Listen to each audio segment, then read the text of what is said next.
Good morning students, this is Annu Kumar. Geeta academy YouTube channel पर एक बार फिर आप सभी का स्वागत है। And we are going to start a new session for ninth class. This is a good news for my KV2 students who are studying in ninth class. So we will start today chapter number 3 from civics. Civics से हम लोग start करेंगे। Chapter name is constitutional design.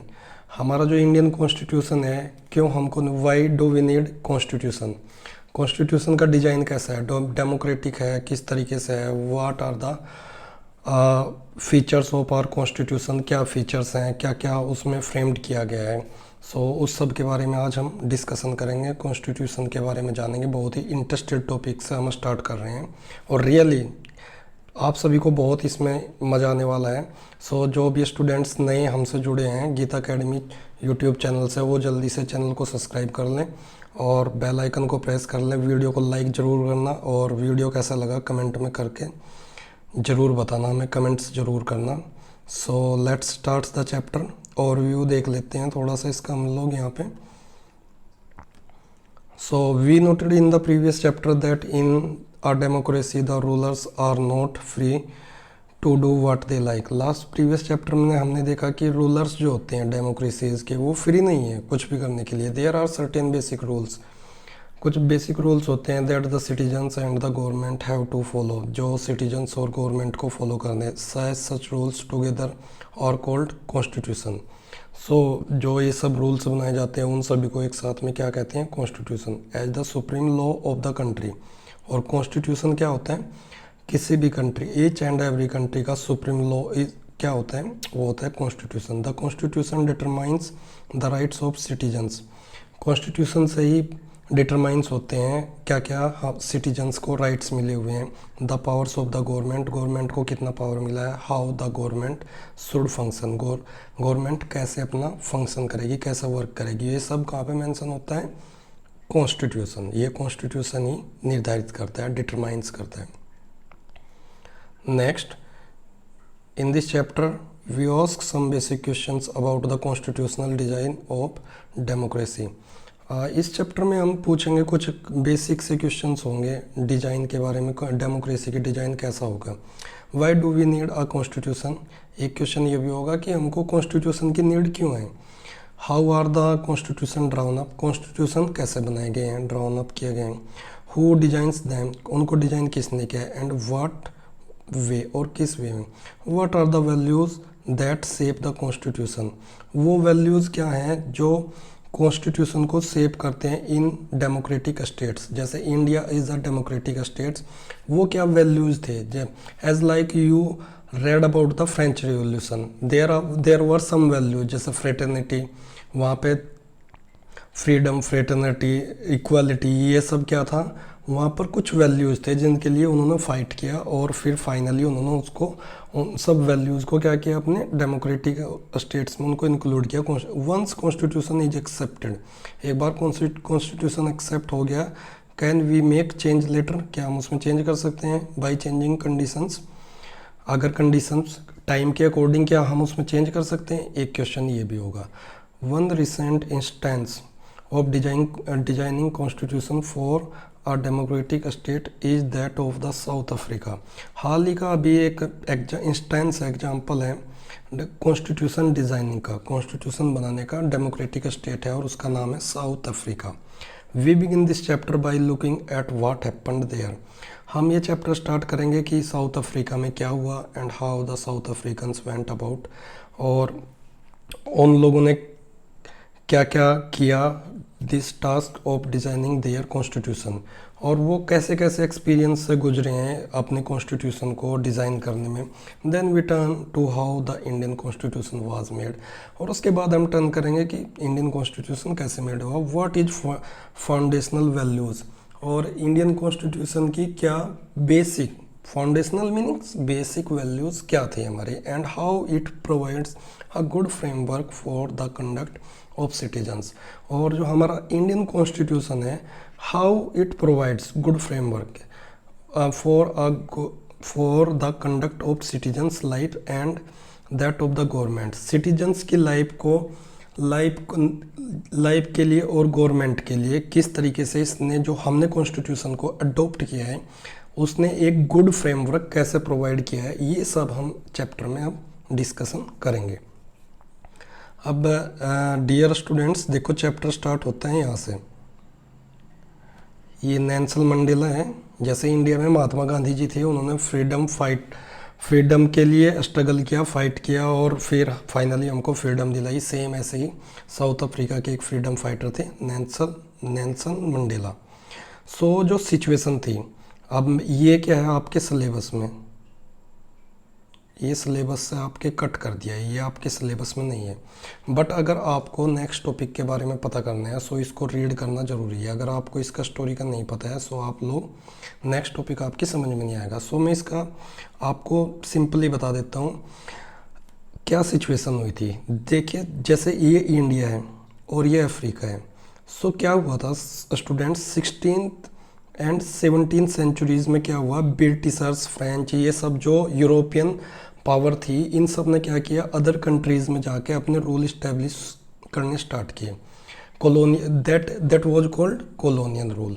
सो इसी time पे, same time पे क्या हुआ, south Africa में भी कॉलोनियल रूल इस्टेब्लिश हुआ, किनका, ब्रिटिशर्स का। और सेम फिर 17th century near about 18-17 century पे इंडिया में भी, यहाँ पे भी क्या हो गया था, ब्रिटिश रूल।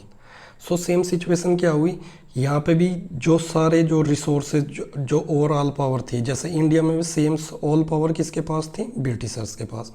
साउथ अफ्रीका में भी सेम कंडीशंस बनी। सो बट साउथ अफ्रीका में जो मेन प्रॉब्लम क्या थी, वहाँ का था अपार्थाइड। वहाँ की मेन प्रॉब्लम थी अपार्थाइड। अपार्थाइड ज़्यादा वहाँ पर बहुत ज़्यादा ये था on the basis of colour के बेसिस पर वहाँ पे क्या किया गया, डिस्क्रिमिनेशन किया गया बहुत ज़्यादा साउथ अफ्रीका में। सो वहाँ क्या हुआ, जब अपोज करने के लिए कोई लीडर सामने आए जैसे नेल्सन मंडेला, उनको ट्रेजन जेल में डाल दिया गया by the white south African government. जो वाइट, अब वहाँ पे जो अपार्थाइड था, इसका मीनिंग था ब्लैक एंड वाइट के बीच में, ब्लैक्स जो साउथ अफ्रीकन और वाइट्स, ब्लैक एंड वाइट्स के बीच में क्या हुआ, सारा पावर्स वाइट्स के पास था और ब्लैक्स को वहाँ पर ओप्रेस किया गया and they were exploited by whites because all power was gained by whites in the South Africa. So क्या हुआ, वहाँ पे भी सेम स्ट्रगल ऐसे ही हुआ और जो ही एंड 7 अदर्स लीडर, बहुत सारे लीडर्स को, उसके 7 लीडर्स के साथ उनको लाइफ इम्प्रिजनमेंट दे दिया उनको, और बहुत ही खतरनाक प्रिजन में रखा गया उसको, जेल में। जैसे रोबेन आइलैंड पे भी उन्होंने next 28 years Nelson Mandela jail में रहे, और वो भी अफ्रीका की सबसे ड्रेडेड भयानक जेलों में उन्होंने अपनी जो इम्प्रिजनमेंट की उनको सज़ा दी गई थी। अब वाइट्स लोगों ने उनको जो फ्रीडम की डिमांड कर रहे थे, उसके लिए उनको इम्प्रिजन में रखा और उनको बहुत ही भयावह जेलों में रखा गया अफ्रीका की, वो भी 28 ईयर्स तक। स्ट्रगल अगेंस्ट अपार्थाइड, सब मेन जो वहाँ का जो मुद्दा था ये अपार्थाइड का था, ये मैंने आपको बता दिया। वहाँ पे क्या था कि वाइट एंड ब्लैक्स के बीच में जो डिस्क्रिमिनेशन था, सारा पावर वाइट्स के पास था। सो देखिए इसमें बताया गया है कि during the 17th century 18th century the trading companies Europe occupied arms and forces से क्या करते हैं, वो ऑक्यूपाइड कर लेती हैं अफ्रीका को, इंडिया को, और बहुत सारे कंट्री, श्रीलंका, चाइना का कुछ पार्ट, म्यांमार, थाईलैंड, बैंकॉक, बहुत सारे आसपास के नियर, अब म्यांमार हमारे पास कई कंट्री है, इन सब को उन्होंने क्या किया। एंड अनलाइक इंडिया की तरह large number of whites has settle in south Africa and became the local rulers, और लोकल रूलर्स बन गए। अब देखिए वहाँ पर क्या क्या जो डिस्क्रिमिनेशन किस बेस पर हो रहा था, बस क्लियरली मैं आपको बता दूँ कि जो अपार्थाइड सिस्टम क्या था कि particularly oppressive the blacks, particularly black people थे जो उनका एक्सप्लॉयटेशन किया जा रहा था। जैसे उनको वो लोग वाइट लोगों के एरियाज़ में नहीं रह सकते थे and they could only working in white areas में, जहाँ पे वाइट पीपल रह रहे हैं तो भी तभी वो वहाँ पे वर्क कर सकते थे इफ़ दे आर परमिटेड, उनको परमिट दिया गया हो, पास दिया गया हो। ट्रेन्स में भी नहीं जा सकते, buses, taxis, hotels, hospitals, schools, college, library, cinema, ये सब कुछ भी हो, स्विमिंग पूल, ट्यूबवेल, नल, पानी, ETC एटसेट्रा कुछ भी वो शेयर नहीं कर सकते थे। जो चीज़ शेयर करते थे वाइट पीपल जो जहाँ पे जो जो थिंग्स को शेयर करते थे उसको शेयर नहीं कर सकते थे कौन? ब्लैक। सो ये था बहुत ही बड़ा डिस्क्रिमिनेशन, ब्लैक उसको शेयर नहीं कर सकते थे। सो इसके अगेंस्ट क्या किया? स्ट्रगल हुआ अपार्थाइड के अगेंस्ट, और फाइनली क्या हुआ? ऐसी सिचुएशन आई कि वहाँ के जो फ्रीडम फाइटर्स थे उन सब लोगों ने मिलकर African National Congress party establish की, और उस umbrella organisation that led the struggle against the policies of segregation. और जो ये सिग्रेगेशन हो रखा था कैसा? ब्लैक एंड वाइट का, इसको फिनिश करने के लिए, इसके अगेंस्ट अपने राइट्स की डिमांड करने के लिए ब्लैक लोगों ने अफ्रीकन नेशनल कांग्रेस के अंडर में, उसकी छत्र छाया में, अम्ब्रेला में, उन्होंने सब ने एक साथ खुद को ऑर्गेनाइज किया एंड फाइट किया। और फाइनली एक सिचुएशन ऐसी आई कि finally towards a new constitution, finally एक सिचुएशन ऐसी आई कि वाइट लोगों को रियलाइज्ड हो गया कि अब वो ज़्यादा दिन तक यहाँ पर रूल नहीं कर सकते, और फाइनली क्या हुआ? कॉम्प्रोमाइज़ हो गया। कॉम्प्रोमाइज़ हो गया कि इसमें वाइट और ब्लैक में, बिकॉज एक कंडीशन ऐसी आई, तब फील हो गया वाइट्स लोगों को कि अब हम यहाँ पे इतना सारा हमारे अगेंस्ट स्ट्रगल कर रहे हैं, लोग फाइट कर रहे हैं, और अब हम यहाँ ज़्यादा दिन तक रूल नहीं कर सकते। सो एक सिचुएशन बनी कि अब हम लोगों को कॉम्प्रोमाइज़ कर लेना चाहिए। वाइट पीपल्स ने क्या किया? जो ब्रिटिशर्स थे वहाँ पे उन्होंने कॉम्प्रोमाइज़ कर लिया, और फाइनली एक कॉन्स्टिट्यूशन बनाया गया, और उस कॉन्स्टिट्यूशन के अकॉर्डिंग क्या किया गया? ब्लैक एंड वाइट को इक्वल राइट्स दिए गए, और ब्लैक लोगों को ने ये डिमांड की कि जो मेजॉरिटी रूल, किसकी डिमांड की उन्होंने? मेजॉरिटी रूल मीनिंग जो सबसे ज़्यादा वोट पाएगा, इलेक्शन होगा, वही क्या बनाएगा? वही रूल करेगा। और बिकॉज आपको पता है ब्रिटिशर्स तो बाहर से आए थे, वो माइनॉरिटी कम नंबर, लेस नंबर्स में थे, और मेजॉरिटी में कौन थे? वहाँ के लोकल पीपल। सो ये सब वहाँ का प्रेम्बल बना, ये सब हुआ, ये सब सिचुएशन थी साउथ अफ्रीका की। अब आई थिंक आप सब लोगों को क्लियर हो गया होगा। और वहाँ पे क्या किया? एक कॉम्प्रोमाइज़ हुआ, पैक्ट हुआ दोनों पार्टीज़ के बीच में कि फ्यूचर में कोई भी स्ट्रगल नहीं होगा, और जो दोनों पार्टीज़ हैं, both parties black and whites, जो भी कॉन्स्टिट्यूशन अडोप्ट किया है उसको क्या करेंगे? दोनों प्रॉपर फॉलो करेंगे। सो ये वहाँ पे एक उन दोनों के बीच में कॉम्प्रोमाइज़ हो गया। सो नेक्स्ट अब यहाँ से टॉपिक होता है start, why do we need a constitution. Important topic है। अब यहाँ से हमारा मेन स्टार्ट होता है सिलेबस 3.2, नोट्स बनाने हैं। अब मैं सबसे बड़ा बेनिफिट क्या होगा, आप जितने भी लोग हमारे यूट्यूब चैनल से जुड़े हुए हैं, मैं सब बीच बीच में जो भी मैं इंपॉर्टेंट टॉपिक बताऊंगा उसके तो नोट्स आपको बनाने ही बनाने हैं। जैसे भी मैं ऐसे करके जहाँ पे भी मेंशन करूँगा ये इंपॉर्टेंट टॉपिक है, टिक लगाऊंगा, तो उसको आपको नोट्स बनाने हैं। जैसे एक टॉपिक बन गया, ये टॉपिक नंबर 1 हो जाएगा। जैसे टॉपिक नंबर वन हो जाएगा आपका, why do we need a constitution. So इसके एस्पेक्ट में आप जितना भी नीचे पैसेज में राइट करेंगे, जो इंपॉर्टेंट मैं बताऊंगा वो सब आप राइट करेंगे, और उससे क्या होगा, आपका पूरा चैप्टर का इंटरनल से बहुत ज़्यादा पूछा जाता है। और जैसे कि मेरे स्टूडेंट्स ने 100 में से 100 मार्क्स गेन किए हैं अभी 10th क्लास में SST में, और वो सब पॉसिबल हुआ है किस वजह से? 99 मार्क्स SST में अबाउट 4 स्टूडेंट्स के हैं। This is possible because the students follow my advice। जैसे मैंने उनको ट्रिकी एडवाइस दी, उनको बताया, फॉलो किया उन्होंने, सो दे गेट 100% रिजल्ट। सो अब आपकी भी टर्म है, जैसे जैसे मैं बताता हूँ नोट्स प्रिपेयर करने हैं चैप्टर के, और एक्सरसाइज को डिस्कशन करेंगे कंप्लीट, फुल सॉल्यूशन मिलेगा आपको 100%। एक्सरसाइज में से कौन से क्वेश्चन करने हैं, कौन से नहीं करने हैं, वो सब मैं डिस्कशन करूंगा। Why do we need a government start करें। The South African example is a good way to understand why we need a constitution. South African example जो है वो सबसे बेस्ट है समझने के लिए हमें कॉन्स्टिट्यूशन क्यों चाहिए, and what do constitution do, और कॉन्स्टिट्यूशन क्या करते हैं। Next, the oppressor and the oppressed in this new democracy were planning to live together. जो ओप्रेसर कौन थे, वाइट, जो एक्सप्लॉयटेशन कर रहे थे, एंड ओप्रेस्ड कौन था, ब्लैक, साउथ अफ्रीकन में। सो जो वाइट और ओप्रेसर एंड ओप्रेस्ड, वो लोग क्या डिसाइड करते हैं, in this new democracy were planning to live together. उन लोगों ने एक साथ रहने का डिसाइड किया एज इक्वल्स, कि वो सभी लोग क्या हैं, अब ब्लैक एंड वाइट क्या हैं, इक्वल्स हैं, उनके पास इक्वल्स राइट होंगे, और इक्वल राइट्स के साथ उन्होंने रहना डिसाइड किया। It was not going to be easy for them to trust each other, but ये ईजी नहीं था कि वो एक दूसरे पर इतना जल्दी से ट्रस्ट कर लेंगे। So they had their fears, उनके अपने अपने फियर्स थे। They wanted to safeguard their interest, और वो सब दोनों जो ब्लैक एंड वाइट्स थे, दोनों अपने इंटरेस्ट को सेव करना चाहते थे। The black majority was keen to ensure that the democratic principles of majority rule was not compromised। अब देखिए स्टूडेंट्स, इसमें जो they wanted to safeguard their interest, black majority was keen to ensure the democratic principle of majority rule was not compromise.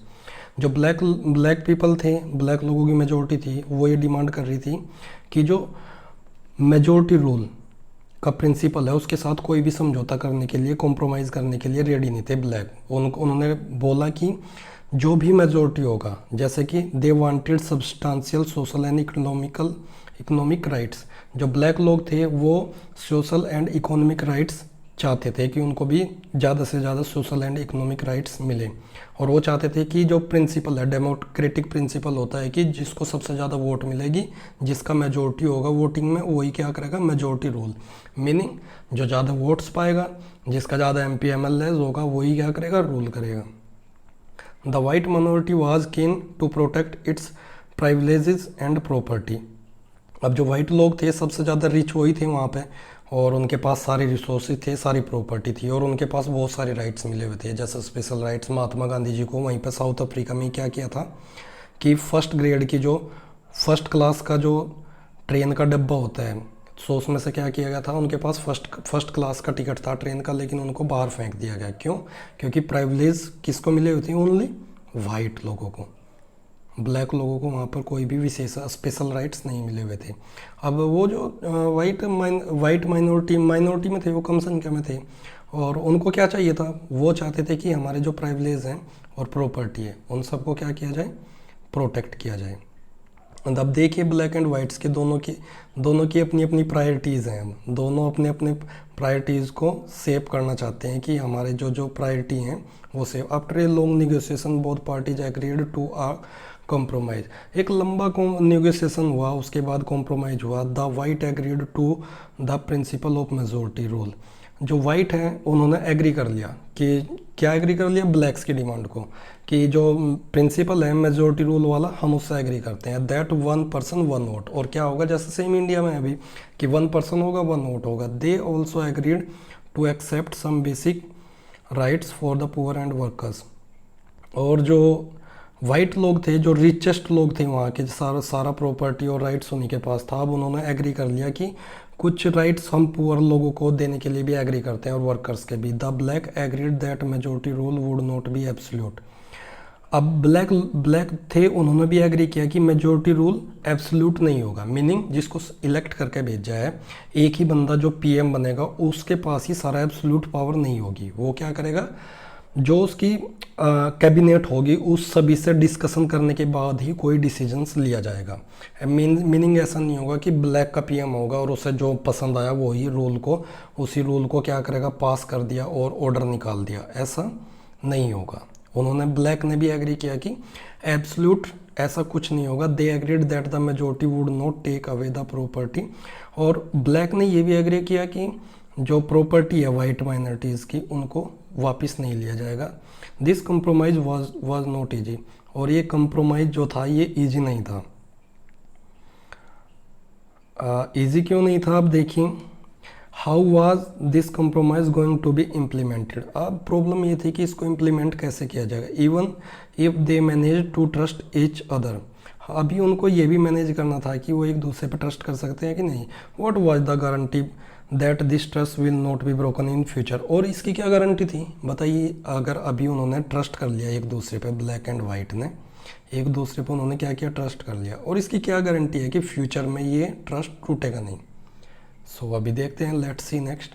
The only way to build a maintain trust in such a situation, ऐसी situation में आपस में दोनों को trust बनाने के लिए क्या करना पड़ेगा, to write down some rules. So उनको क्या करना पड़ेगा, राइट डाउन करने पड़ेंगे कुछ रूल्स को, that everyone would abide by some rules of the game, और सभी इसके लिए जो ट्रस्ट है वो फ्यूचर में ना ब्रोक हो, उसके लिए क्या किया उन्होंने, कुछ रूल्स को सेट करना पड़ेगा गेम के पहले ही कि एवरीवन वुड अबाइड बाई, कि सभी को मानने के लिए कंपलसरी है वो, abide by compulsory. These rules lay down how the rulers are to be chosen in future, और ये रूल्स इसके लिए बनाए गए कि जो फ्यूचर में रूलर्स बनेंगे, पीएम बनेगा, प्राइम मिनिस्टर बनेगा, वो किस तरीके से चूज किया जाना है। These rules also determine what the elected government are empowered. अब देखिए जो ये रूल बनाए जाएंगे, दीज रूल ऑल्सो डिटरमाइन, ये रूल्स डिसाइड करेंगे व्हाट द इलेक्टेड गवर्नमेंट्स, जो इलेक्टेड गवर्नमेंट्स है, आर एम्पावर्ड, उसके पास कितनी पावर है, टू डू, क्या करने के लिए, and what they can not do, और वो जो इलेक्टेड गवर्नमेंट है वो क्या कर सकती है, क्या उसके पास एम्पावर्ड है क्या क्या करने की, और क्या वो नहीं कर सकती। Finally these rules decide the rights of the citizens, और फाइनली जो ये रूल्स बनाए जाएंगे, जो रूल्स राइट किए जाएंगे, बनाए जा रहे हैं, वही रूल्स डिसाइड करेंगे कि सिटीजन्स को क्या क्या राइट्स, उन्हीं रूल्स में डिसाइड किया जाएगा कि सिटीजन्स को क्या क्या राइट्स मिलने चाहिए। These rules will work only if the winner can not change them very easily. अब ये रूल तभी काम करेंगे अगर जो विनर है, जो पीएम है, जो बनने वाला है, इलेक्टेड है, कि वो उनको अगर इजीली चेंज नहीं करें। अब देखो इन लोगों ने बहुत सारे रूल्स तो बना दिए, लेकिन ये रूल्स तभी एफिशिएंस होंगे, तभी इफ़ेक्टिवली वर्क करेंगे अगर उनको जो रूलर्स है वो बार बार उनको ईजिली जल्दी जल्दी चेंज ना करें। सो उसके लिए भी कुछ करना पड़ेगा। This is what the South Africans did, और यही है जो साउथ अफ्रीकन लोगों ने किया। They agreed on some basic rules, वो लोग एक कुछ बेसिक रूल्स पे एग्री किए। They also agreed that these rules will be supreme, और उन्होंने एग्री किया कि ये रूल्स सुप्रीम होंगे। That no government will be able to ignore this, कोई भी गवर्नमेंट इनको इग्नोर नहीं करेगी, कोई भी गवर्नमेंट इन रूल्स को इग्नोर नहीं करेगी, उनको फॉलो करेगी। It is must, it is must, follow करना उनको क्या होगा, मस्ट होगा। This set of basic rules is called constitution. So यहाँ पे डेफिनेशन आ गई। सो इसको आप ऐसे राइट करेंगे, यहाँ पे कुछ इसके बारे में बताएंगे, दे एग्रीड से लगा कर, this set of basic rules is called constitution. अब फाइनली आप सबको पता चल गया होगा बच्चों कॉन्स्टिट्यूशन क्या होता है और क्यों जरूरत पड़ती है हमें कॉन्स्टिट्यूशन की। Constitution is make to set up some rules setup किए जाते हैं, बहुत सारी जो डाइवर्सिटीज होती है कंट्री में, ताकि सब लोग उसको फॉलो करें। Constitution making is not unique to South Africa. देखिए कॉन्स्टिट्यूशन बनाना साउथ अफ्रीका को कोई यूनिक बात नहीं है। एवरी कंट्री है डाइवर्स ग्रुप, एवरी कंट्री में डाइवर्स ग्रुप्स होते हैं पीपल के। इंडिया में देखिए lots of diversity, everywhere diversity, कहीं पे भी जाइए आप, every state have different culture, different language, everything. There relationship may not have been bad as that between the whites and the blacks in south Africa. But यहाँ पे ये try कर रहा है राइटर बताने की कि लेकिन सभी कंट्रीज़ में डाइवर्सिटी होती है, लेकिन उन सब कंट्रीज़ में ऐसे रिलेशनशिप नहीं बने होंगे कभी भी जैसे कि साउथ अफ्रीका में ब्लैक्स और वाइट्स के बीच में ख़राब सिचुएशन हो गई थी। But all over the world people have differences of the opinion and interest. पूरे वर्ल्ड में सभी पीपल्स के क्या होते हैं, उनके डिफरेंस होते हैं, ओपिनियन उनके अलग अलग ओपिनियन होते हैं, इंटरेस्ट अलग अलग होते हैं, वेदर डेमोक्रेटिक और नॉन डेमोक्रेटिक, चाहे वो कंट्रीज डेमोक्रेटिक है चाहे नहीं है।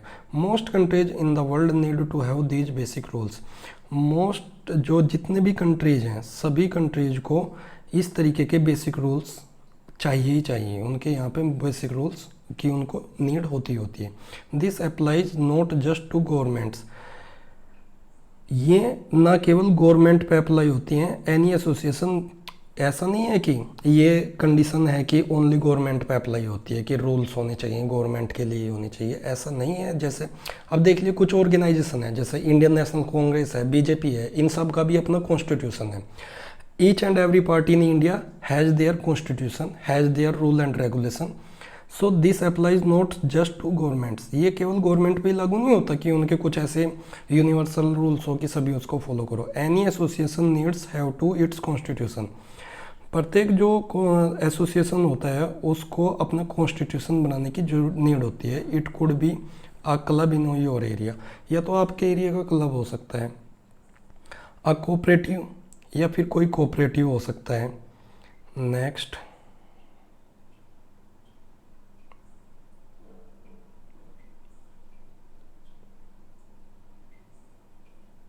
और सोसाइटी, कोऑपरेटिव हो सकता है, सोसाइटी हो सकता है, और अ पॉलिटिकल पार्टी, या फिर कोई पॉलिटिकल पार्टी हो सकती है।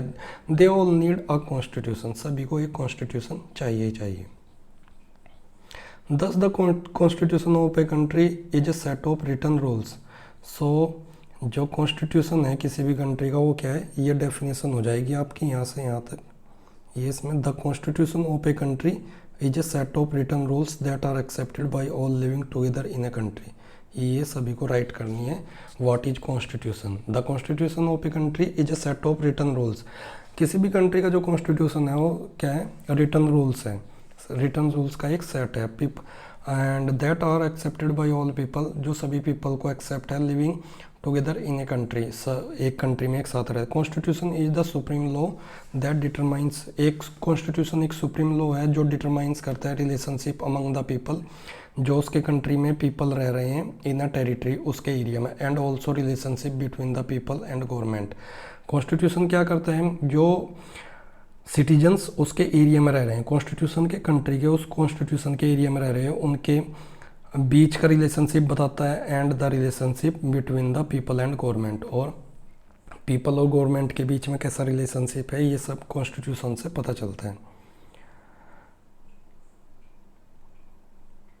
A constitution does many things, एक कॉन्स्टिट्यूशन बहुत सारी, ये इंपॉर्टेंट है, ये सारी राइट करनी है। कॉन्स्टिट्यूशन क्या करता है, a constitution does many things, constitution बहुत सारे कार्य करता है। जैसे first, it generates a degree of trust and coordination that is necessary for different kind of people to live together.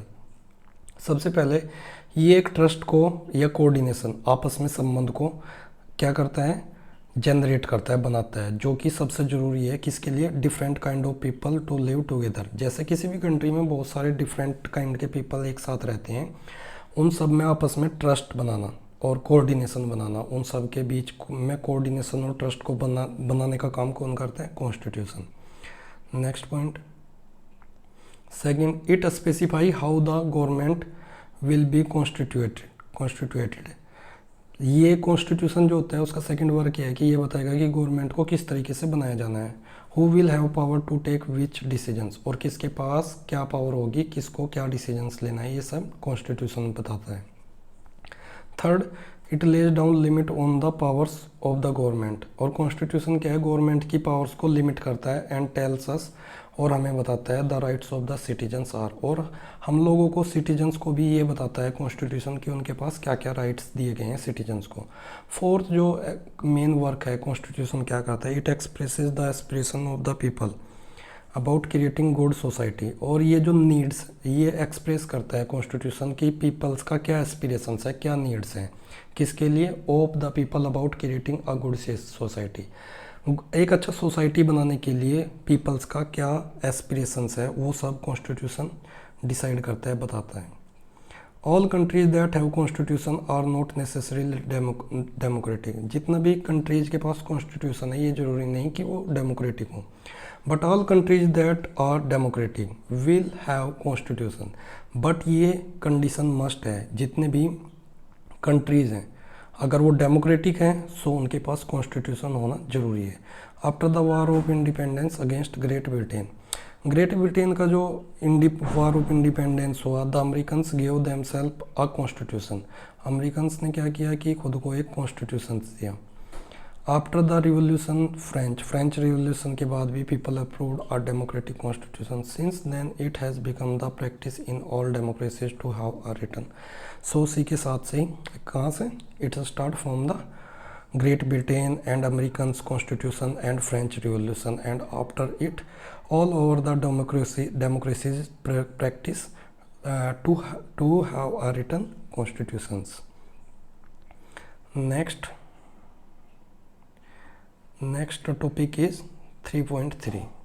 The next topic is making of the Indian Constitution. Indian Constitution, how was Indian constitution made, कैसे बना था, making procedure क्या था, कौन कौन involve थे। सो देखिए इसमें जावेर भाई वल्लभ भाई पटेल के बारे में बताया गया है, कुछ जो लीडर्स के बारे में ऐसे मेंशन किया गया है। इन सब को आपको you must write in to your notebooks and you should know about them, what who were the constitution makers और who participated in the drafting committee etc. So here are some introductions of constitutions makers like जवेर भाई वल्लभ भाई पटेल 1875 में born हुए, 1950 में इनकी death हो गई थी। गुजरात में रहे हैं minister of home and information broadcasting in the interim government. जो इंटरिम गवर्नमेंट बनी थी उसमें इनको बनाया गया था minister of home information and broadcasting. Liar and leader of Bardoli peasant satyagrah. He was a liar and a leader of Bardoli peasant satyagrah. Played a decisive role in the integration of the Indian princely state. Princely states को integrate करने में he played an important role. Later deputy prime minister, and he was deputy prime minister later after independence.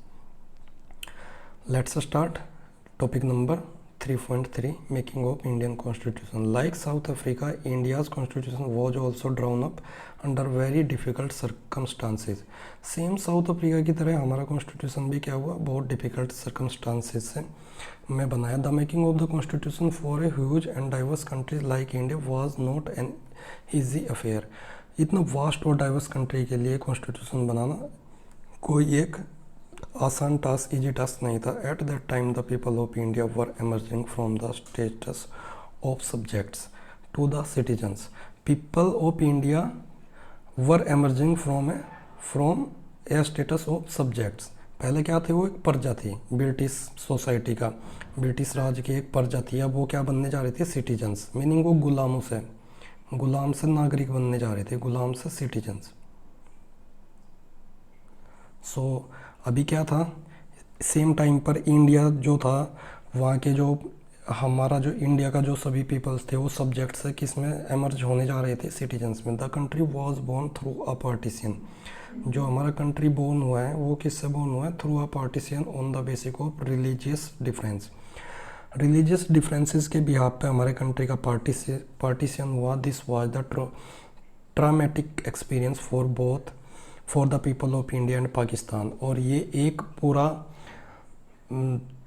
बर्बादी वाली एक पूरा दर्दनाक घटना थी, एक पूरा सैड एक्सपीरियंस था दोनों के लिए, इंडिया एंड पाकिस्तान के लिए, जब ये पार्टीशन हुआ। At least 10 lakh people were killed on both side.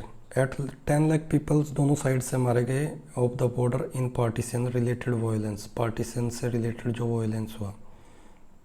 There was another problem. अब एक दूसरी प्रॉब्लम भी थी। The British had left it to rulers of the princely state to divide whether they wanted to merge with India और with Pakistan और remain independent. अब एक सबसे बड़ी प्रॉब्लम जो थी प्रिंसली स्टेट्स की थी।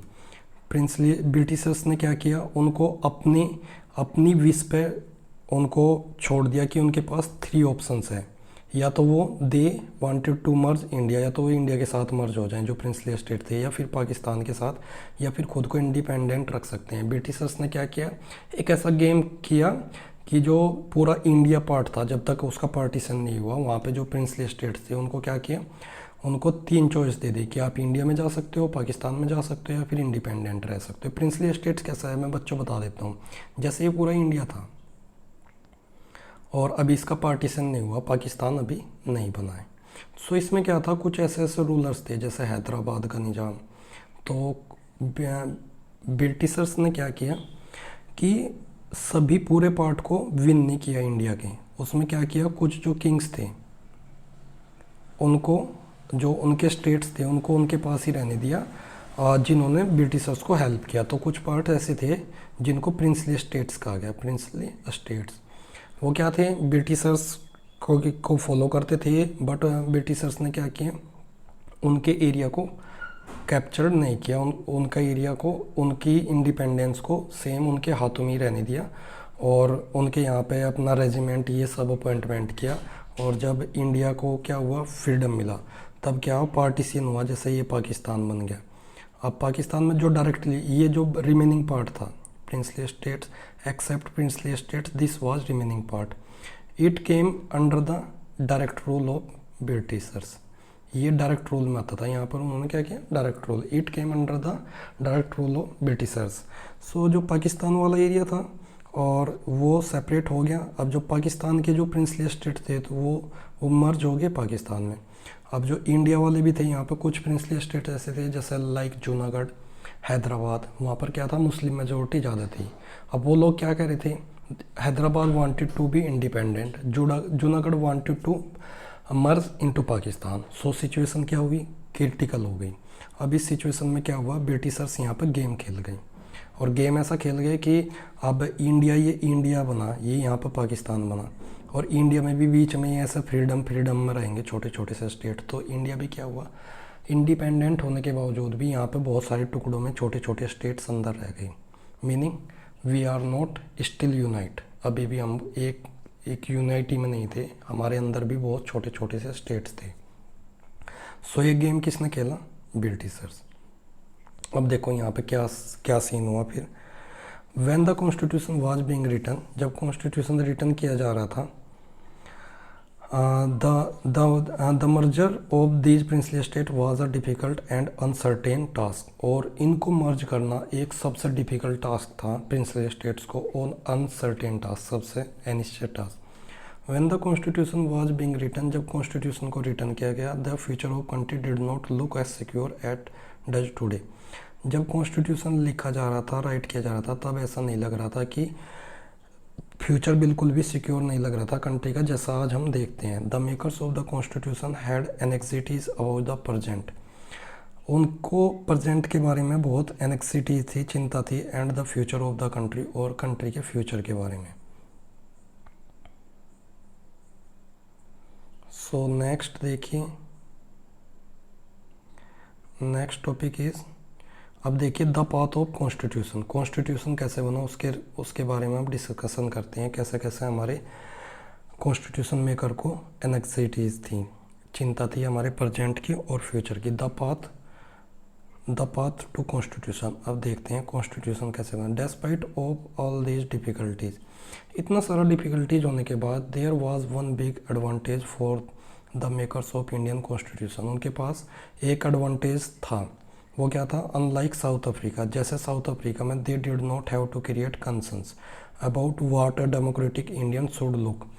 अब देखिए इंडियन कॉन्स्टिट्यूशन मेकर्स के पास में एक एडवांटेज था, वो क्या था कि अफ्रीका में क्या किया, ब्लैक एंड वाइट के बीच में क्या हुआ, कंसेंस हुआ, सहमति बनाई उन्होंने आपस में बैठकर। लेकिन इंडिया में ऐसा कुछ सीन नहीं था। इंडियंस जो थे उन्होंने बहुत लंबा एक लॉन्ग स्ट्रगल किया है फ्रीडम के लिए, और उनको कोई सहमति नहीं बनानी पड़ी किसके लिए, कि डेमोक्रेटिक इंडिया कैसा होगा। वो सबसे पहले ही उनके सबकी कंसेंस बनी हुई थी कि हमारा इंडियन कैसा होगा और डेमोक्रेटिक उसका पिक्चर कैसी होगी।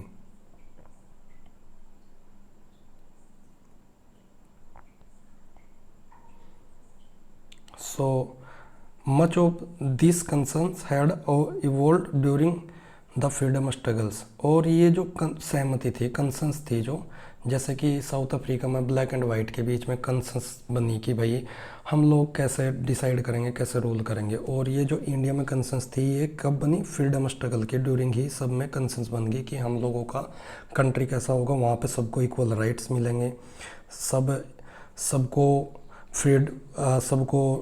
फ्रीडम मिलेगी, इक्वल फ्रीडम मिलेगी, सबके पास राइट्स होंगे, दैट एटसेट्रा बहुत सारी जो उनकी कंसर्न्स थी वो ऑलरेडी बनी हुई थी। Our national movement was not merely a struggle against a foreign rule. हमारा जो स्ट्रगल था वो एक फॉरेन रूल के अगेंस्ट कोई एक स्ट्रगल नहीं था only, it was also a struggle to rejuvenate our country. ये एक ऐसा स्ट्रगल भी था कि हम अपने कंट्री को दोबारा से हमको क्या करना था, पुनर्जीवित, उसका पुनरुद्धार करना था, उसको रिजुनेट करना था। ये एक स्ट्रगल के दौरान हमारे सब लीडर्स का ये एक मोटो था कि हमें अपने कंट्री को रिवाइव करना है और फिर से new constitution and to transform our society and politics, और हम ट्रांसफॉर्म करेंगे अपनी सोसाइटी को और पॉलिटिक्स को दोबारा।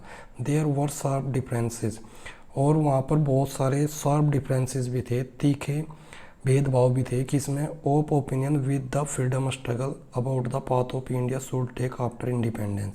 लेकिन ऐसा नहीं है कि जब फ्रीडम स्ट्रगल चल रहा था कि उसमें लोग जो हमारे फ्रीडम फाइटर्स थे उनके बीच में कोई डिफरेंसेस नहीं था, उनके बीच में भी काफ़ी शार्प डिफरेंसेस थे, तीखे भेदभाव थे कि किसके ऊपर, कि फ्रीडम स्ट्रगल के with in the freedom struggle के साथ साथ उनके ये सब डिफरेंसेस थे कि इंडिया का कैसा रास्ता होगा आफ्टर इंडिपेंडेंस, इंडिया आज़ादी के बाद इंडिया कौन से रास्ते को उसका क्या वे होगा, क्या अडोप्ट करेंगे, कैसा रूल होगा।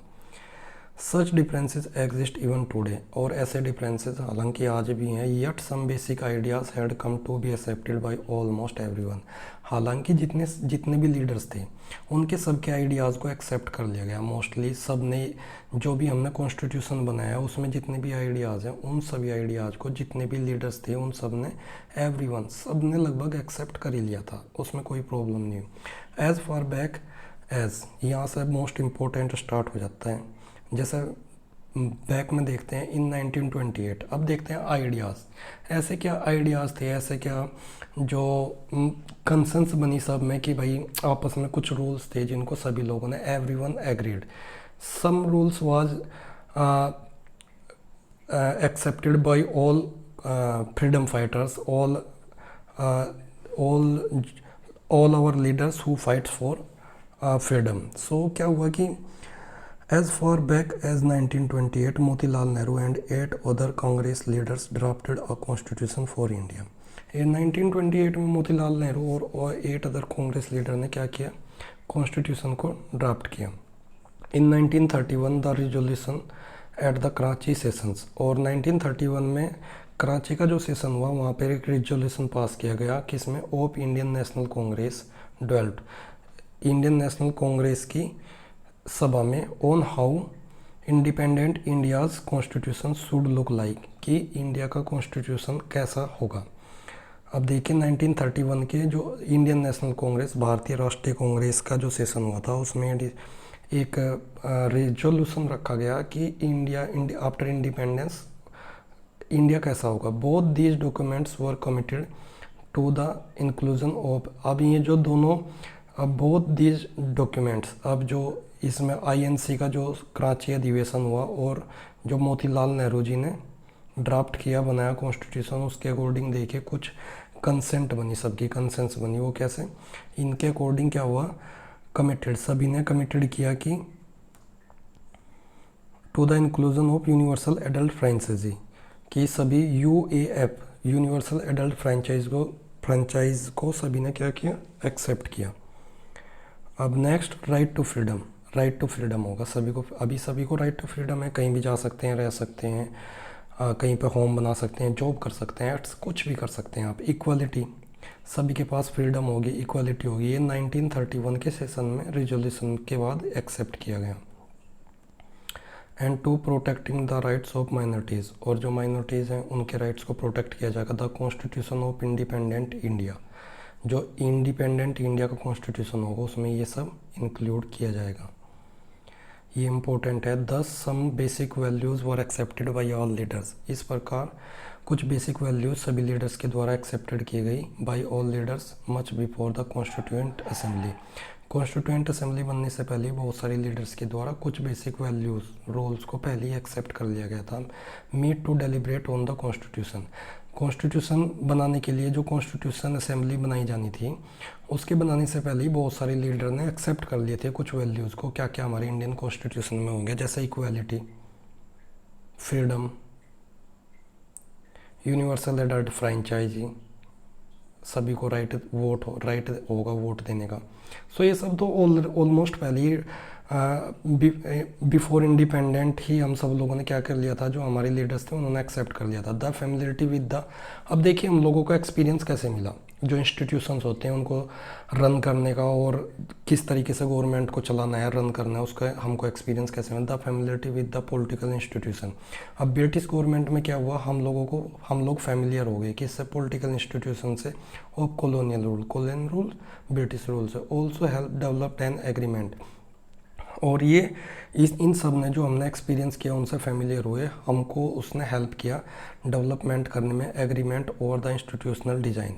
बाद में जो इंडिपेंडेंस के बाद हमने जो एग्रीमेंट किए इंस्टीट्यूशनल डिज़ाइंस बनाने में, उस सब में उनको डेवलप करने में हमको हेल्प किसने किया, जो ब्रिटिश रूल में हमने उनके इंस्टीट्यूशंस के साथ जो फैमिलिटी से जो एक्सपीरियंस पाया था उसने। The British rule had given voting right only a few, British government ने बहुत कम, ना के बराबर लोगों को राइट्स दिया था वोट का। On that basic the British had introduce very weak legislature, so जो लेजिस्लेचर थी ब्रिटिशर्स की वो बहुत वीक थे, बिकॉज उसमें कुछ सेलेक्टेड लिमिट्स रखी हुई थी, बस ये सब लोग ही वोटिंग कर सकते हैं। इलेक्शन वर हेल्ड इन 1937, अब उसके बाद एक बार फिर इलेक्शन होते हैं 1937 में। Provincial legislature and ministries provincial base पर होते हैं, जैसा आज हम स्टेट बोलते हैं ना, Gujarat state, Rajasthan state, UP state, तो उस टाइम पे कैसे हुआ, प्रोविंशियल बने हुए थे। प्रोविंशियल लेजिस्लेचर और मिनिस्ट्रीज के बेस पर ऑल ओवर ब्रिटिश इंडिया, जितना पूरा ब्रिटिश इंडिया था उसमें क्या हुआ, 1937 में इलेक्शंस हुए।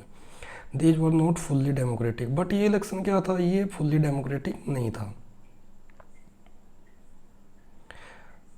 इससे इन इलेक्शन से जो गवर्नमेंट बनी वो fully democratic, but the experience gained by the Indians in the working of legislature institution, लेकिन जो एक्सपीरियंस मिला इंडियन लीडर्स को, जो उनके वोटिंग में पार्टिसिपेट किया जिन लीडर्स ने, और जो वहाँ पे मिनिस्टर बने उन्होंने उनके जो वर्किंग इंस्टीट्यूशन से उनसे एक्सपीरियंस लिया, proved to be very useful for the country, और वो एक्सपीरियंस हमारी कंट्री के लिए बहुत ही यूजफुल हुआ।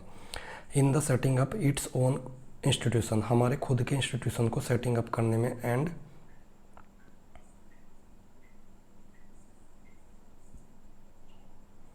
वर्किंग इन दैम, और उनमें वर्क करने के लिए। अब देखिए उनके जो ब्रिटिशर्स के जो इंस्टीट्यूशंस थे, उनके इंस्टीट्यूशन में हमारे लीडर्स क्या थे, मिनिस्टर्स भी थे, वहीं से उन्हें क्या मिला, एक्सपीरियंस मिला, और फिर दोबारा हमारे न्यू इंस्टीट्यूशन बनाने में और उन्हें वर्क करने में एक्सपीरियंस हम लोग कहाँ से गेन कर चुके थे, ब्रिटिश गवर्नमेंट के institution. That is why the Indian constitution adopted many institutional details, यही है कि बहुत सारे इंस्टीट्यूशनल जो डिटेल्स हैं वो हमने अडोप्ट किया है, एंड प्रोसीजर्स, बहुत सारे इंस्टीट्यूशनल डिटेल्स एंड प्रोसीजर हमने अडोप्ट कहाँ से किया है, कॉलोनियल लॉ से। बहुत सारे रूल जो हमारे हैं वो कॉलोनियल लॉज को ही हमने क्या किया है, एज इट इज अडोप्ट कर लिया है उनको। जैसे कि एक सबसे इम्पोर्टेंट बताया, like the government of India act 1935, ये एज इट इज कंप्लीट का complete government of India act हमने क्या किया, अपने कॉन्स्टिट्यूशन में ले लिया, इसको कॉपी कर लिया, बिकॉज इससे हमारे इंडियंस लीडर्स ने काफ़ी एक्सपीरियंस पाया और उसको सही पाया, तो उसको कॉन्स्टिट्यूशन में ले लिया। Years of thinking and deliberation on the framework of constitution had another benefit, और बहुत सारे ईयर्स तक हमने सोचा, बिफोर फ्रीडम से मिलने से पहले हमने बहुत सारे ईयर्स तक सोचा, डेलिब्रेशंस, बहुत सारी हमने बहस की किसके ऊपर, कि हमारे कॉन्स्टिट्यूशन का फ्रेमवर्क कैसा होगा। हैड अनदर बेनिफिट, इसका भी हमको बहुत बड़ा बेनिफिट हुआ। Other leaders, our leaders gain confidence to learn from other countries, अब हमारे लीडर्स इतने इनको एक्सपीरियंस हो चुका था ब्रिटिश गवर्नमेंट में वर्क करके भी, कि अब उन्होंने क्या किया, कॉन्फिडेंस हो गया था कि अदर कंट्रीज से भी उन्होंने बहुत सारी अदर कंट्रीज़ के रूल्स को भी उन्होंने फॉलो किया, but on our own terms, अपने एक्सपीरियंस के भी आप उन्होंने क्या किया, दूसरे कंट्रीज़ में भी जो अच्छे अच्छे रूल्स थे उसको भी अपने कॉन्स्टिट्यूशन में इंक्लूड करने की उन्होंने क्या किया, कॉन्फिडेंस दिखा। Many of our leaders were inspired by the ideals of French revolution, और बहुत सारे जो हमारे लीडर्स थे वो किससे इंस्पायर्ड थे, फ्रेंच रिवॉल्यूशन से। The practice of parliamentary democratic Britain, कुछ जो हमारे लीडर्स थे वो किससे इंस्पायर्ड थे, फ्रेंच रिवॉल्यूशन से, और कुछ हमारे लीडर्स जो फ्रीडम स्ट्रगल में, हमारे आज़ादी के लिए स्ट्रगल में पार्टिसिपेट किया। उनमें से कुछ लीडर्स किसके लिए इंस्पायर थे? Practice of parliamentary democracy in Britain, उनको ये पसंद आया। Some likes bill of rights in US, कुछ लोगों ने जो सिटीजन्स को दिए हुए हैं राइट्स वहाँ पे, उसको कहा जाता है बिल ऑफ राइट्स यूएस में। कुछ लोगों को वो अच्छा लगा। द सोशलिस्ट रिवोल्यूशन इन रसिया, अब एक ये भी बहुत फेमस उस टाइम का रिवोल्यूशन था, the socialist revolution in Russia, जो रसिया में हुआ। Had inspire many Indians to think of shaping a system based on social and economic equality.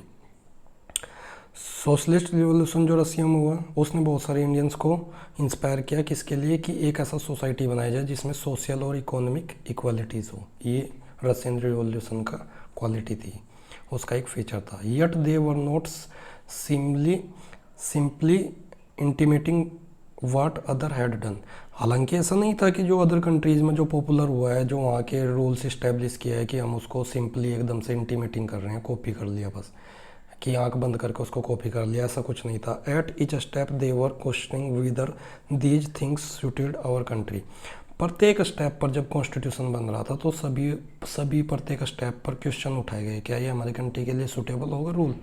All these factors contributed to the making of our constitution, और इन सभी factors ने contribute किया कि हमारा कॉन्स्टिट्यूशन मेकिंग कैसा होगा, उसमें कंट्रीब्यूट किया उन्होंने। नेक्स्ट देखिए, द कॉन्स्टिट्यूएंट असेंबली। अब ये टॉपिक है कॉन्स्टिट्यूएंट असेंबली क्या थी, जिसने कॉन्स्टिट्यूएंट असेंबली क्या है? This constituent assembly made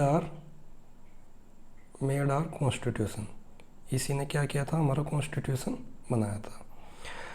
who then were maker of the Indian constitution, who कौन थे और कब हमारा कॉन्स्टिट्यूशन बनाया, और मेकर्स उसके कौन थे? You will find here very brief sketch of some of the leaders, यहाँ पर आपको पता चलेगा कुछ लीडर्स का brief sketch who played an important role in making the constitution, जिन्होंने कॉन्स्टिट्यूशन मेकिंग में एक इम्पोर्टेंट रोल प्ले किया। The drafting of the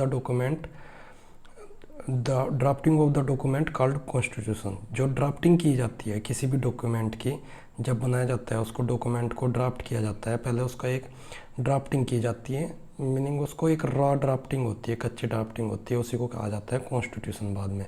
was done by N assembly, और ये किसके द्वारा की जाती है? एक असेंबली के द्वारा की जाती है ड्राफ्टिंग ऑफ इलेक्टेड रिप्रेजेंटेटिव, लेकिन उस असेंबली के रिप्रेजेंटेटिव कैसे होने चाहिए? इलेक्टेड होने चाहिए।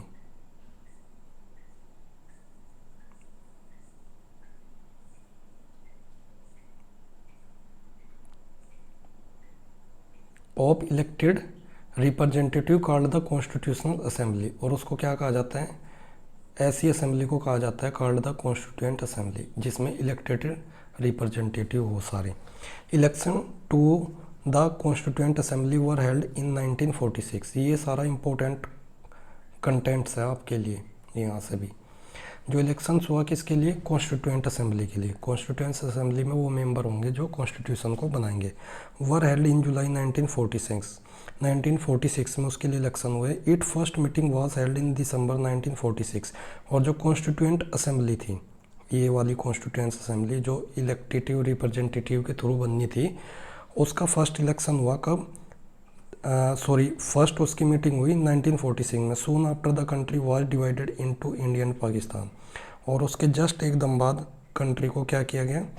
डिवाइडेड हो गया। The constituent assembly was also divided into constituent assembly of India and that of Pakistan, और कॉन्स्टिट्यूएंट असेंबली जो थी वो भी डिवाइडेड होगी, India and Pakistan. The constituent assembly that wrote the Indian constitution had 299 member, जो कॉन्स्टिट्यूएंट असेंबली स्टार्टिंग में बनी थी उसमें कितने मेंबर्स थे? 299 मेंबर थे start. The constituent adopted the constitution on, ये सब इम्पोर्टेंट है। अडोप्टेड कब हुआ था? मोस्ट इम्पोर्टेंट है, ये क्वेश्चन आएगा ही आएगा। The Assembly adopted the Constitution on 26 November 1949, but it came into effect on 26 January 1950. Adopt हमने कॉन्स्टिट्यूशन किया था 26 नवंबर 1949 को, और इफेक्ट लागू कब से हुआ है? 26 जनवरी 1950 से। फॉर मार्क दिस डे, और इसी दिन की याद में we celebrate January 26 as republic day every year, और इसी दिन की वजह से, अडोप्ट करने की वजह से कॉन्स्टिट्यूशन को हम लोग 26 जनवरी को एवरी ईयर रिपब्लिक डे को सेलिब्रेट करते हैं। Why should we accept the constitution made by this assembly, हमने इस कॉन्स्टिट्यूंट असेंबली के बनाया हुआ कॉन्स्टिट्यूशन को एक्सेप्ट क्यों किया मोर देन 50 ईयर्स एगो, और जो कि 50 साल पहले बना था। We have already noted one reason above, हमने एक रीजन अभी ऑलरेडी ऊपर बताया था। Constitution assembly does not reflect the view of its member alone, कि कॉन्स्टिट्यूशन असेंबली जो है वो अकेले इसके मेंबर्स का व्यू ही नहीं दिखाता है। It express a broad consensus of its time, ये एक अपने टाइम का ब्रॉड कंसेंस दिखाता है। जो कॉन्स्टिट्यूंट असेंबली थी उसमें एवरी प्रोविंस, हर प्रोविंस से एक इलेक्टेड मेंबर था, और वो इलेक्टेड मेंबर क्या कर रहा था, अपने पूरे प्रोविंस को रिप्रेजेंट कर रहा था पूरे इंडिया में। सभी प्रोविंसेस से जितने भी प्रोविंसेस थे एक एक मेंबर को वहाँ से कॉन्स्टिट्यूंट असेंबली में लिया गया और वो रिप्रेजेंट कर रहे थे पूरे इंडिया को। सो ये क्या था, कॉन्स्टिट्यूंट असेंबली क्या कर रही थी, ये does not reflect the view of member of alone, ये एक अकेले मेंबर के, जो एक पूरे प्रोविंस है उसके अकेले मेंबर के व्यू को ही रिफ्लेक्ट नहीं कर रही थी, ये एक्सप्रेस कर रही थी broad consensus of its time, कि उस समय की जो सहमति थी, सभी लोगों की क्या सहमति थी, उसके प्रोविंस के लोग क्या चाहते थे, सो सभी का कंसेंट जो सहमति बनी उस सब को ये एक्सप्रेस करता है क्या, constituent assembly.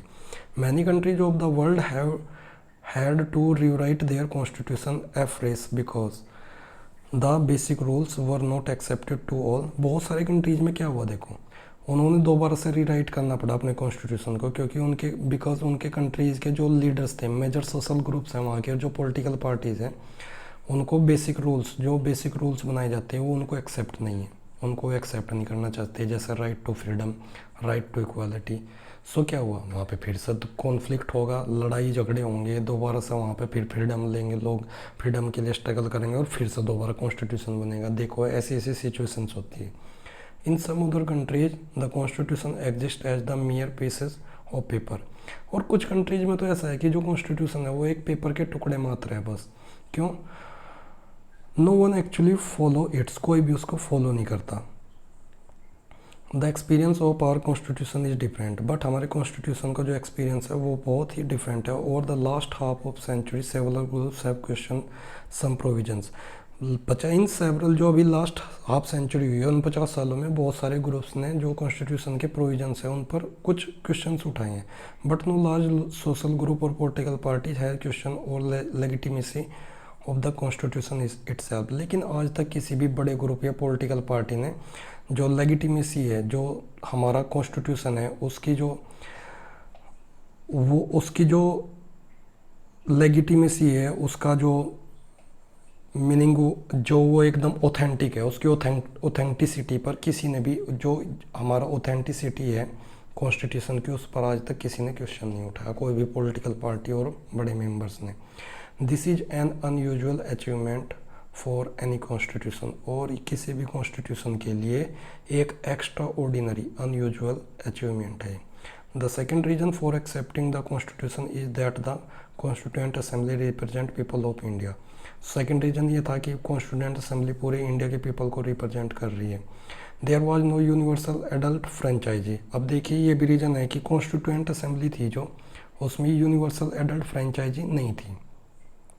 So the constituent assembly could not have been chosen directly by all peoples India. उसका रीज़न ये है कि कॉन्स्टिट्यूएंट असेंबली को, इतना बड़ा कंट्री, इतनी सारी पॉपुलेशन, इतने सारी कंट्री में से कहाँ से उसका इलेक्शन करा के पहले उसको इलेक्ट करेंगे, ये तो बहुत बड़ा ब्लंडर हो जाता। अब इंडिया को फ्रीडम मिलने वाली है कॉन्स्टिट्यूएंट असेंबली के लिए यूनिवर्सल एडल्ट फ्रेंचाइज के अकॉर्डिंग, क्योंकि बिकॉज हमारा 1950-51 में फर्स्ट इलेक्शन हुआ, उस टाइम इतनी प्रॉब्लम फेस करनी पड़ी। आज़ादी के 4 साल बाद हमारा फर्स्ट इलेक्शन हुआ था। अब देखिए आज़ादी के तुरंत बाद हम यूनिवर्सल एडल्ट फ्रेंचाइजी से कैसे इलेक्ट कर लेते हैं कॉन्स्टिट्यूएंट असेंबली के मेम्बर्स को, ये एक बहुत ही टिपिकल्ट और बड़ा टास्क होता। It was elected mainly by the members of existing provincial legislature. जो भी प्रोविंस थे इंडिया के, मैंने बताया जो डिवाइड के बाद इंडिया बचा, उसमें जितने भी ऐसा स्टेट थे, प्रोविंस थे, उनके जितने भी मेंबर्स थे उनको क्या किया गया, elected mainly by the members of the existing provincial legislator that were mentioned above, जो जितने भी प्रोविंशियल लेजिस्लेचर से जितने मेंबर्स थे उनको इसमें शामिल किया गया। This ensure a fair geographical share of the member from all regions of the country, और इसने इंश्योर किया कि जो पूरा जोग्राफिकल एरिया है पूरे कंट्री का, वहाँ से हर प्रत्येक साइड से एक मेंबर का शेयर होगा कि वो वहाँ को अपने एरिया को रिप्रेजेंट करेगा किसमें, कॉन्स्टिट्यूएंट असेंबली में। The assembly was dominated by the Indian national Congress, और असेंबली सबसे ज़्यादा उसमें लोग कौन थे, कांग्रेस के। The party had led Indian freedom struggle, because यही पार्टी थी जिसने क्या किया था, इंडिया का जो फ्रीडम स्ट्रगल लड़ा था, और सारे लीडर्स इसी में थे। But the Congress itself included A variety of political groups, लेकिन कांग्रेस के अंदर भी बहुत सारे पॉलिटिकल ग्रुप्स थे, और सभी लोगों के उन ग्रुप्स के जो ओपिनियन थे वो अलग अलग थे। The assembly had many members, और असेंबली में बहुत सारे मेंबर्स भी थे who did not agree with the Congress, जो कांग्रेस से एग्री थे। इन सोशल टर्म्स टू, सामाजिक टर्म में भी, सोशल टर्म्स में भी the assembly represented members of different language. अब अगर सोशल टर्म में भी देखा, जो असेंबली थी, कॉन्स्टिट्यूएंट असेंबली थी, उसमें अलग अलग लैंग्वेज के मेंबर थे, डिफरेंट ग्रुप्स के थे, कास्ट, क्लास, रिलीजन और ऑक्यूपेशनल, सब अलग अलग मेंबर्स थे। Even if the constituent assembly was elected by universal adult franchise, अगर कॉन्स्टिट्यूएंट असेंबली को यूनिवर्सल एडल्ट फ्रेंचाइजी से भी चुना जाता, इलेक्ट किया जाता, its composition would not have been very different. So जो इसका कंपोजिशन बनता वो इन सब ग्रुप, कास्ट, क्लासेस, रिलीजन, इन सब से जो बना था उस टाइम पर, उससे कुछ डिफरेंट नहीं होता। Finally the manner in which the constituent assembly work give sanctity to the constitution, बस लेकिन जिस तरीके से, जिस मैनर में कॉन्स्टिट्यूएंट असेंबली ने काम किया, वर्क किया, वो हमारे कॉन्स्टिट्यूशन को एक क्या करती है, एक होली डॉक्यूमेंट्स बनाती है, एक पवित्र संविधान बना देती है, पवित्र कॉन्स्टिट्यूशन बना देती है उसको, जितने डेडिकेशन से हमारे कॉन्स्टिट्यूशन मेकर्स ने वर्क किया। अब नेक्स्ट देखिए, constituent assembly work in a systematic, constituent assembly ने कैसे वर्क किया, एक सिस्टमेटिक तरीके से वर्क किया।